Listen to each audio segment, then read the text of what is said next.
Well, there's a number of things that have happened at the same time, but since I was a kid I'd been kind of grappling with the vertiginous nature of time, which I think most people do. Actually, I don't feel unique in that respect. I sort of started to think I'd really like to make some kind of piece of art as an experiment, in a sense, to somehow engage with time on, you know, scales far greater than a human lifetime. For myself, really, just to try and make these things tangible in the way that, you know, if you go to some ancient place, you know, like say you go to the Grand Canyon, you can literally see time in the layers, the geological layers. And so I was sort of interested in trying to make something that dealt with time on those sort of scales. Well, maybe not so great as the geological scales, but and then in the mid-1990s, in England at any rate, the press started to talk about the millennium a lot, about the year 2000. But they really, all they seemed to be talking about was how, you know, like a couple of nights of party or grossly inflated vanity projects.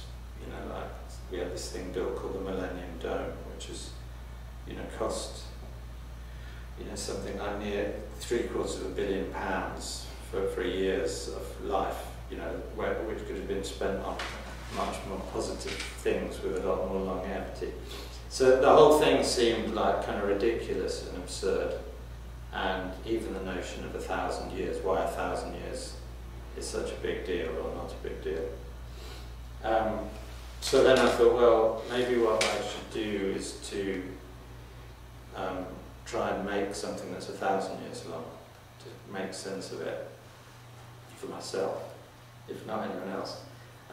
So then I, you know, for a while I was walking around with this idea of making a 1,000-year piece, but it wasn't necessarily going to be a piece of music. It might have been, could have been anything.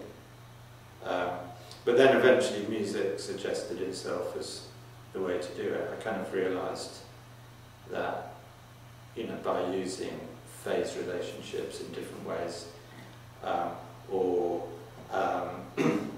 you know, biological models for algorithms, you know, evolutionary equations and stuff, one could sort of maybe make a piece that was, you know, tailored to this exact duration. So that's how it started. You know, and it started very simply. I kind of wrote the first 1,000-year-long piece in a couple of hours, just by stacking up loops of different lengths, so that, you know, they wouldn't come back into phase until 1,000 years had gone on. But that actually soon started to feel like probably not the best way to proceed. And from then on I spent about 2 years investigating lots of different ways of making, you know, long durational pieces of music, process-based music, and eventually arrived back at a system that kind of used phase, but in a different way than I'd started off using it. So, Shortplayer number 1, we could call it, is going to be performed here on the opening night, October 1st, 2010. And it consists of a 4-minute piece of source music, which is then transposed into another 6 harmonically related transpositions, and played on wood, wind and brass instruments. And the way the phase relationships, the rules that operate upon the source material work, the whole piece will only last for 1 hour. Each of these scores has a kind of window, and this symbolises 30 seconds. So at any given time, you know, at the start of a 30-second period, you play what's written within the 30 seconds. At the end of the 30 seconds, the window moves up one marking on the score, and you play the next 30 seconds and so on. So gradually it moves through the piece. What makes the piece work is the phase relationship between all the individual instruments, because the amount that this window moves every 30 seconds is different for each one. So on this one, the tenor sax, literally the whole hour of the performance it takes for the window to get its way to the end. Whereas the tuba, you can see here, every 30 seconds it moves on substantially more. In fact, the window will go through the whole piece 5 times in an hour. So just once for the tenor sax, then there's another one there where it goes through twice, another goes through 3 times, 5 times, 7 times, 11 times. So nothing, everything, you know, from the moment the whole piece starts, everything moves contrary to each other until after exactly an hour they'll all be back in phase again.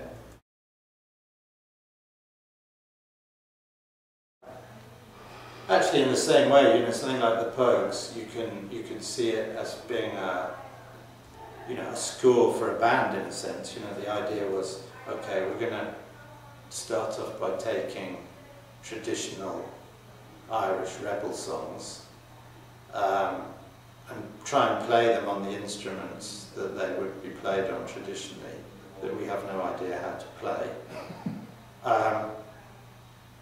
and play them really fast. And so, you know, there's this whole sort of, you know, punk mentality about how to sort of, you know, okay, we can't actually play these things, but we're going to do it. And through doing it, we sort of developed, you know, we redefined the tradition, actually, in a sense.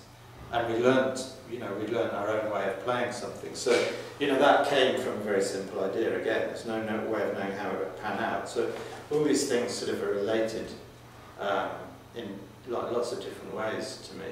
And another further thing, actually, that I think is quite fascinating is that, you know, another thing about the Pogues music, a lot of the best Pogues music, is that it still sounds as fresh as it did when we first played it. And I think that's because, you know, what we were doing was we were taking something that already was old.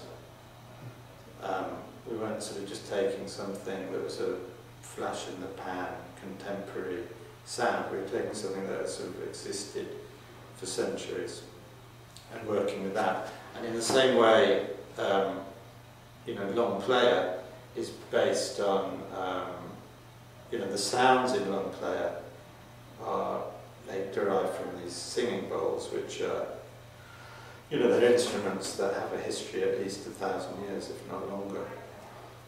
So they're very fundamental sounds in the sense they're, you know, bell-like sounds. They're sinusoidal waveforms, really.